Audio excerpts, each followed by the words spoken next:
Welcome to Open Source Spotlight. We invite open source authors and ask them to show the tools they're working on. Today we have Jove. Hi Jove, tell us a few words about yourself and about the tool you want to show us. Hi, let's say. So my name is Jove Zhong. I'm a co-founder of Timeplus, a startup company based in US, but myself is based in Vancouver, Canada, but we have engineers in different places of the world. So Timeplus is a streaming-first analytics company. We focusing on providing a unified and a streamlined analytics platform for developers, for data engineers. Recently, actually 3 months ago, we open sourced our core engine under Apache License 2. Timeplus Proton is something I'm going to demonstrate, and hopefully you see the value and more people will share the idea, give our feedback, and help us to build a better engine together. Yeah, thanks for making it open source. Actually, there's a lot of reasons I can share a little bit later, but we're very excited that is we move from cloud services to have this open source engine so that we can make this more accessible to all the developers. Yeah, that's quite interesting. So I really want to see the demo. Okay, cool. So before I share the screen, many people read the book Think Fast and Slow. And in that book, they introduced the concept of system 1 and system 2 of the brain. Essentially, system 1 is part of the brain that is you can absorb the latest information easily. For example, like when someone hits you, when there's some obvious signal, you react to it without thinking too much. Right? That's the think fast part, the system 1.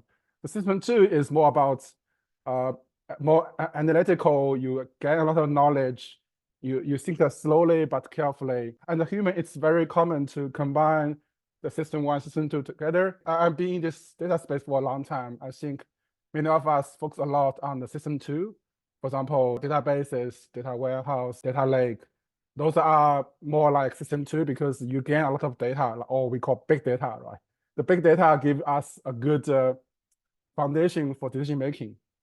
But recently, with the rise of Apache Kafka, Apache Flink, Pulsar, so we started to focus more about this data in motion and absorb what's the data from, for example, from IoT, from all the sensors, or even the changes from databases, so we can provide a much timely reaction to it.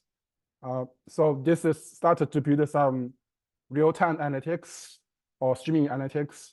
But even today, we have a different variation. For example, you may know the architecture of Lambda or Kappa. So there's some attempt to provide both core like system 1, system 2 together. But reality that is, in many cases, you have to build a system with a lot of components, a lot of even using different language with different microservices, put them together. One of the vision of Timeplus that is we want to provide a unified engine, analytics engine, that just like your forebrain, you have both system 1, system 2. You don't have to have set up 2 systems. You don't have to ask multiple people. You can make decisions based on A is the real-time data, B is the historical data. For example, you can use SQL to query both historical and the real-time part. So that's the context of what we're building. That is, we focus a lot on the unification, not solely as a OLAP database or solely as a streaming processor. You may call us as a streaming OLAP or just like think fast, think slow, think potent. Very nice analogy. I liked it. I so read the book. It was like more than 10 years ago, but I still remember the system 1 and system 2.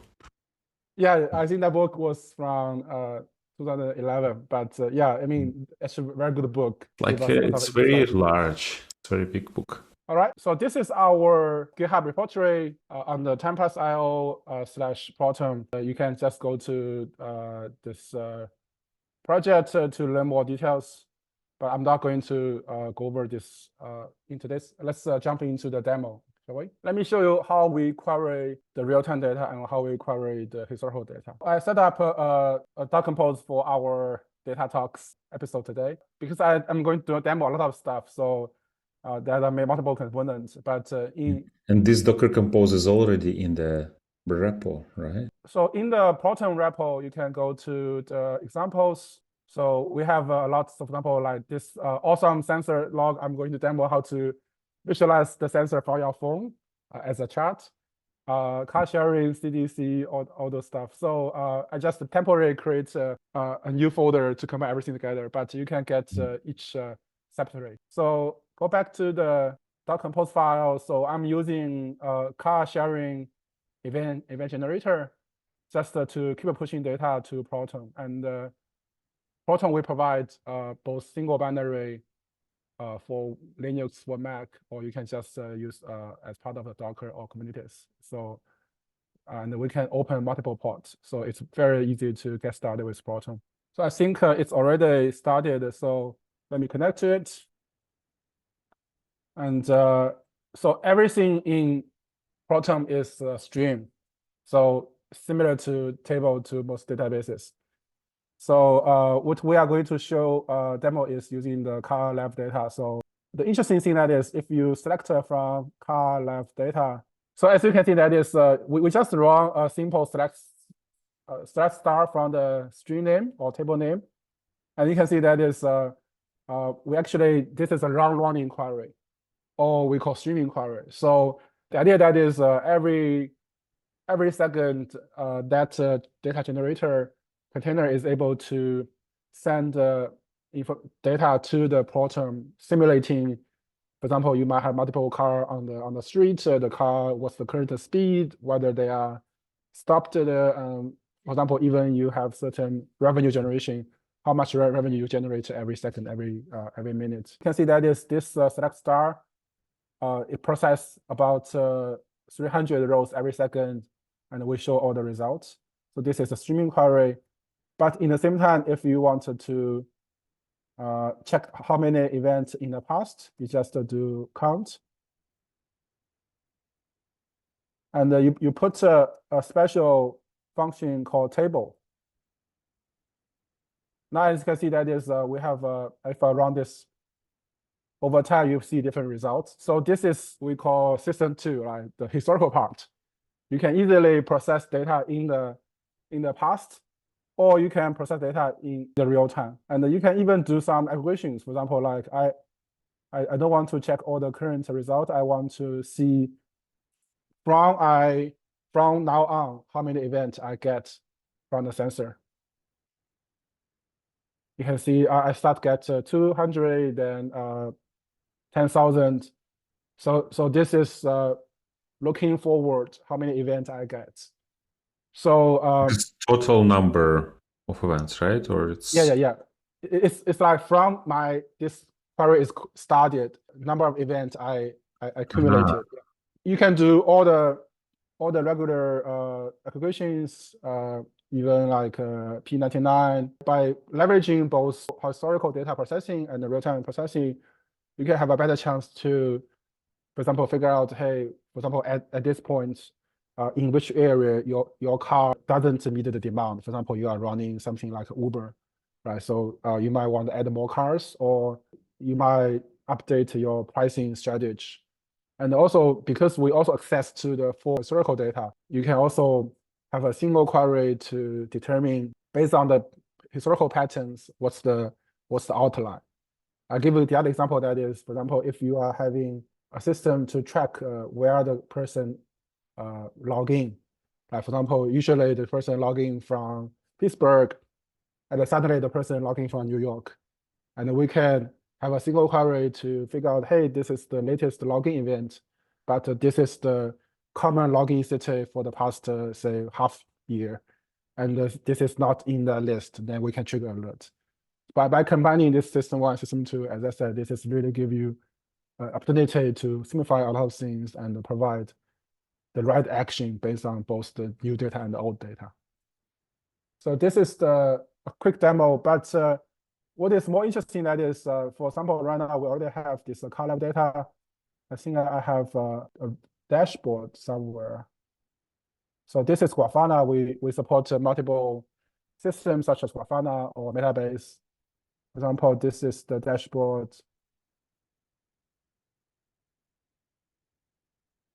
So Grafana actually provides real-time charting.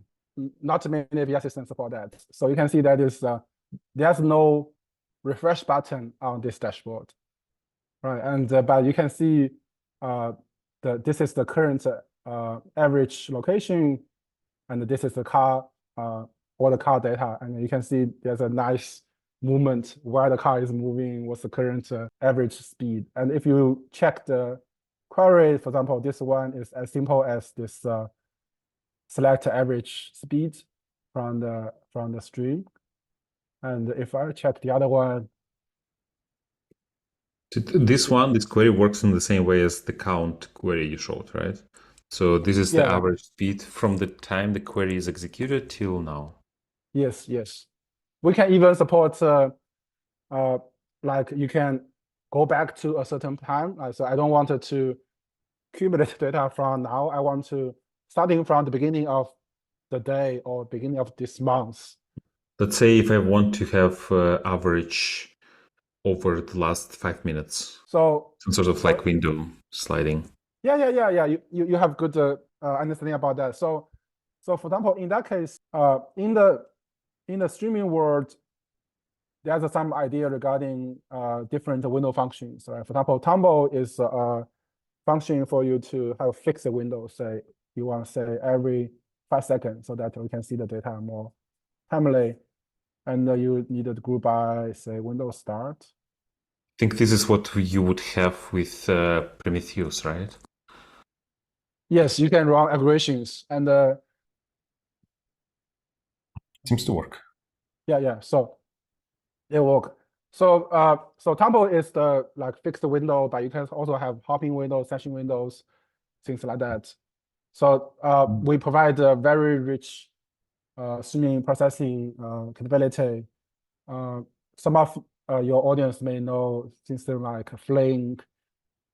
Actually, our streaming capability is very similar to Flink, but there's no JVM, there's no GC, so just C++. And also we provide our historical data. So our historical part is actually based on ClearHouse, but you don't really see the ClearHouse as a Docker image or a process. So actually it's part of our code base, and we made some enhancement so that it can speak to the streaming in the same message format. And also we enhance a lot of capability. But if you already using, say, ClearHouse, so you almost ready to use Proton, because if you just use Proton as the overlap part, it's just as good as ClearHouse. But beyond that, we provide real-time data injection, streaming processing, and many other nice features. If you go to example/car sharing, it is as simple as 2 containers, the Proton and the car sharing event gen. So there's no Kafka or Rapanda in between. The reason that is a streaming storage or WAL will rather high log in our system. So something like Kafka, but it's not that general purpose. So how things work, that is this container is able to send HTTP post to Proton directly, just like how you send it to Kafka. And the Proton is able to receive all the real-time data and accumulate in our streaming storage. Then we can share this back to our historical part. So maybe I can show you an architectural diagram in a simplified way. We have our streaming storage, read a head log, and also historical storage based on the code of ClearHouse. So these two are provided within Proton altogether as a single binary written in ClearHouse. And we provide REST API for you to ingest new data or run the query. And all the data will be captured as a concept of streams. It can be append only or more advanced like changelog or version. And you can create a materialized view to either cache the data or provide some long-running job. And we use external stream to read from Kafka or write to the Kafka. Even we can do the similar thing for the logs. We can read from log or write to the logs. For Proton, we provide this unified storage and unified processing, and also all those other components. Yeah, this is really impressive. So hopefully you will see other interesting stuff. So in the previous demo, I show you how to using car level data, right? So it's the other Docker compose. So to get started, you usually can have other opportunity. For example, you can create a random stream just generate data in the memory. So for example, this is lab data. So by the way, this is DBViewer, so we also support that. So for example, we now create a live data, and if I go back to my terminal, this is a random stream. Like we generate a lot of random key and values. Now we are processing 14 million rows every second. 14 million rows. That's a lot of data, right? So we easily process 14 gigabytes.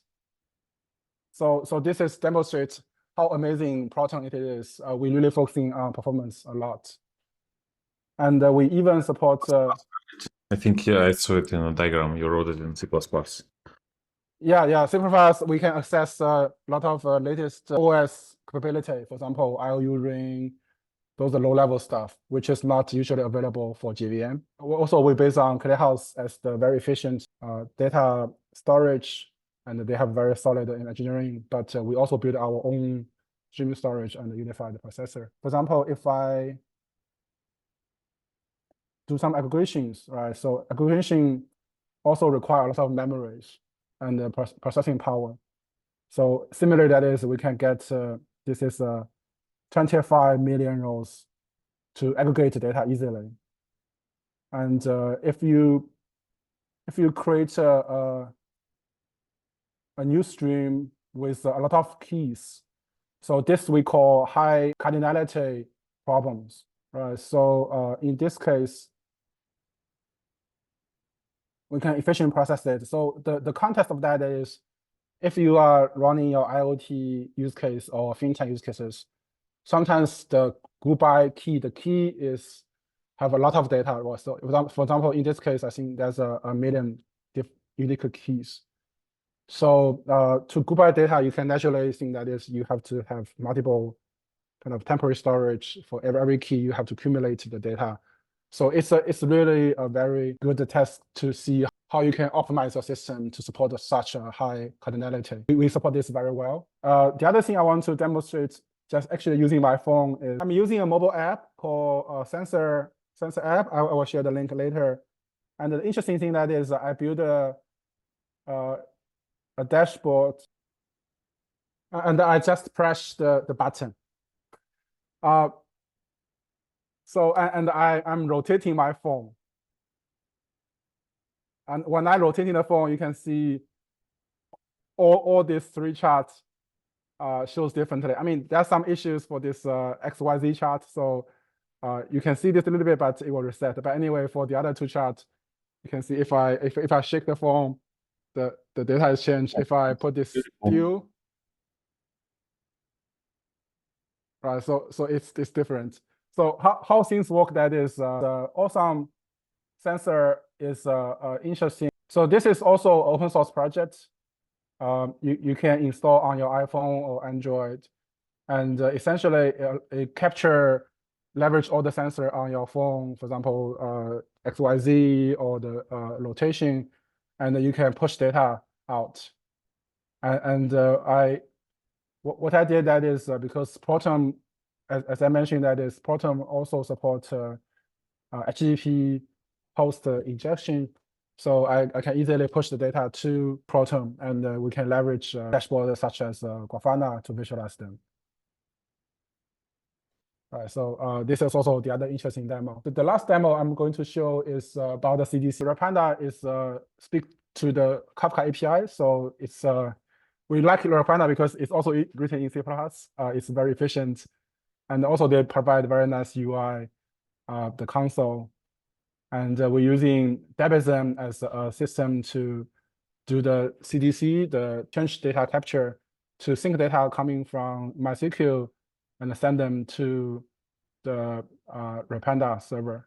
So if I go to Rapanda UI, this one, so as you can see, that is I already have this step started. So there are some internal topics. There's no connector. All right, so let me start the job. So this C URL is just simply to create a new job to sync data coming from MySQL.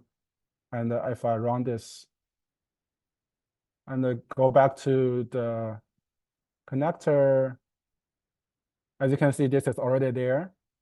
And if I go back to topics, you can see, for example, there's a lot of new topics created. The customer. Exactly. Is it like all the updates coming from the MySQL database, right? Yes. So if I go back to the DB viewer, if I select everything from customer, you can see that there are 4 rows in MySQL. MySQL, you can consider this as a OLTP, right? So it's transaction database, but it is really an anti-pattern for you to run lots of analytical query on OLTP, no matter it's MySQL or Postgres, because all the OLTP workload is designed for fast insert or transactional, but it's not designed for like a massive read. If you have a lot of reports or dashboard to run on MySQL, this will slow down your transaction part. So that's the reason why we have the OLTP part and OLAP part. And the Debian or the CTC is really to efficiently sync all the changes from one database, one OLTP to the OLAP. So in this case, there are 3 rows. We get 3 events from Debian put into the Kafka or Panda. They are in this R. R is read. So there are 3 initial rows. If I set this in Proton. And what are you doing now? So what I'm doing that is to inform Proton to read, for example, we create an external stream as a Kafka type to read from this Kafka and using this topic. Topic is for changelog of customers. Then I create a changelog stream, which is a more advanced mode of stream. You have the primary key, and then we have a bunch of processing for the data. So as you can see, this is actually a complex JSON. This also demonstrates how powerful Proton is to process JSON in an easy way. So for example, like every read, you will have the new data in the after side. And if you delete or update, you have different formats. So if I select a star from customer, as you can see, all the 4 data is synced to here. Hopefully, when I make any changes, you will see new events. So let's insert a new row, say after this, so 1005 Jove. You can see this is happened immediately. So I'm querying Proton, but I just made a change to my MySQL, adding a new row, right? So if you query MySQL, so there are 5 rows, but the moment I change, this data is already synced from MySQL to Panda using Debian. In the same time, Proton is able to capture that changes and extract the value from the JSON and put into our storage. And what is more interesting that is this is insert, which is actually it's not very, very hard, right? So there's a lot of systems support such append only. But what really stand out for Proton that is we can support update and delete. Actually, these are also different levels. So update, people sometimes call this upsert because you update the same key but with different value. So like, imagine you change this first name to change it. Actually, this is the name of my passport. Jove is my nickname. So if I run this, you will see that is I get events. Jove is delta is -1, change it is 1, meaning that is I cancel or delete the previous event and add a new event called change it. Right, then in that case, if you run this again, you will see the name is already changed. As I mentioned, that is at the very beginning, we support both streaming mode and resolver mode. So if you are integrating Proton with your system, you can just run as a regular kind of historical mode. Then, so this is changed and this name is already changed. And you can even do the update or delete. So how about we delete this message? And if you run again, this is gone.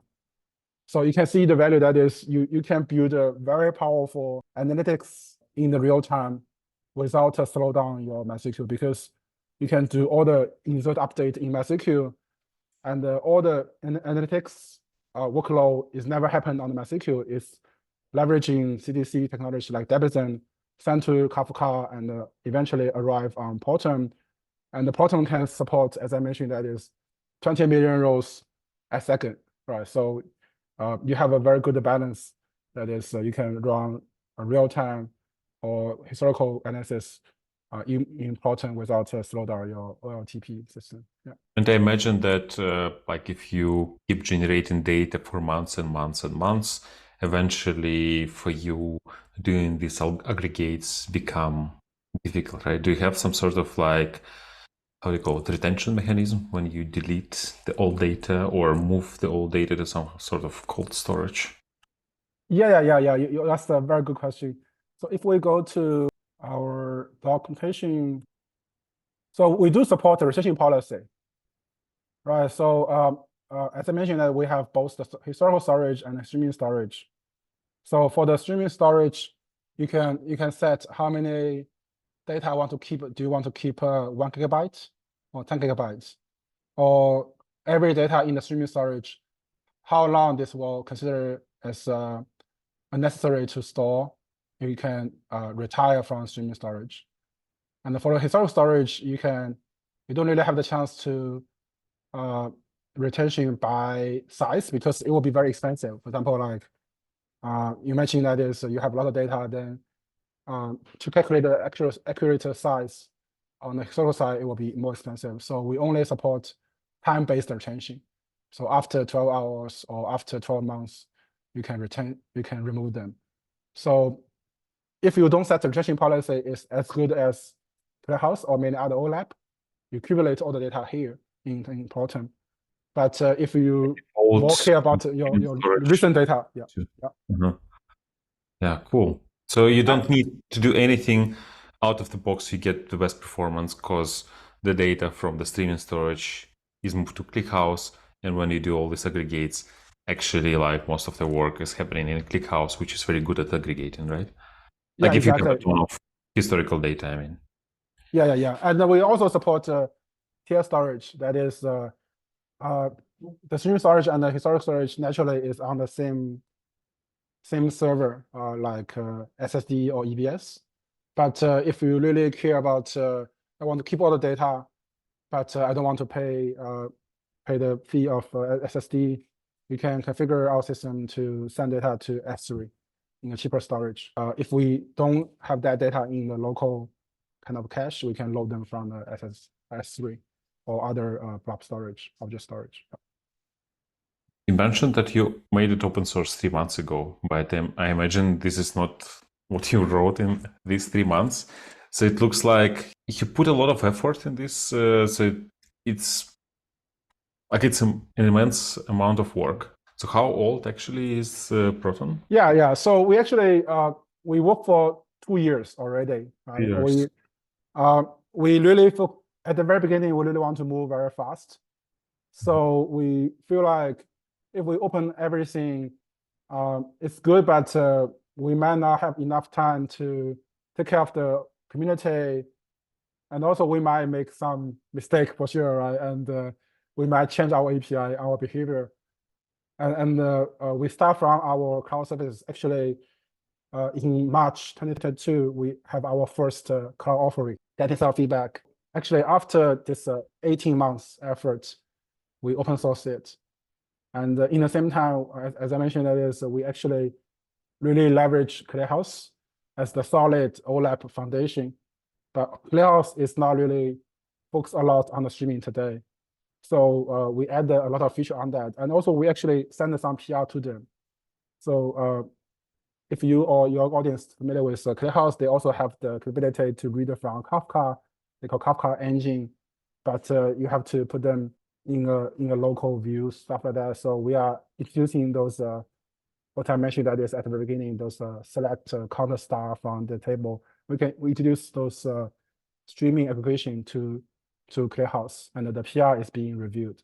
So we want to work together with ClearHouse to make things easier, right? Because it's really a choice. You can set up a JVM, you can set up a cluster, but if you just get started, if you really want to build some ideas, hopefully system like Proton can give you a very easy to get started. Yeah.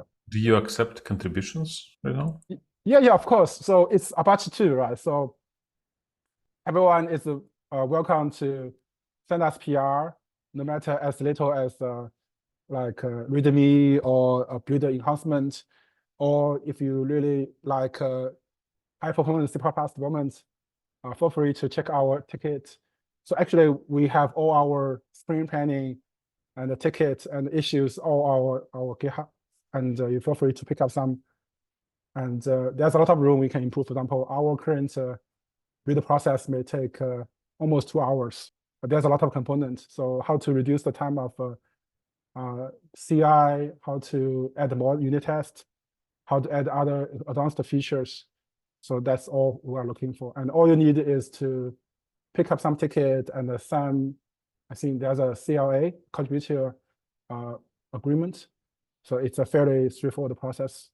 And we made this Apache v2 license so that you can even modify it, even host it by yourself.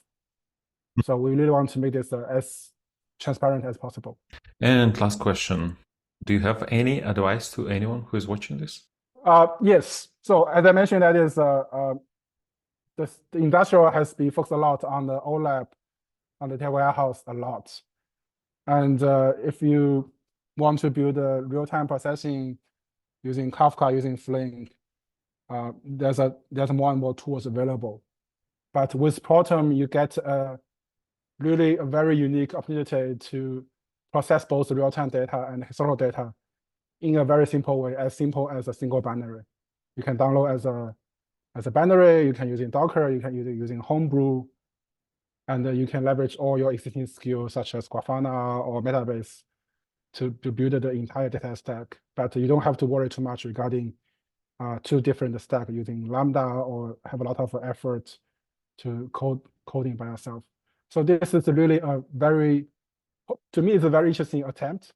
And we already have a lot of customers, even some high-end customer on the fintech area doing algorithm-based trading using us. But in the same time, Proton is designed to be very fast and simple. So feel free to check our repo and get started and join our Slack for more discussions. I'll just give us a star if you want. Yeah. Yes, that is what I was going to say. Stars, yeah, please give them a star because it's an amazing project. And thanks a lot for making it open source. And thanks a lot for the demo. Thank you, Alistair, for inviting me. I'm so glad to join this community. Yeah, thanks. See you.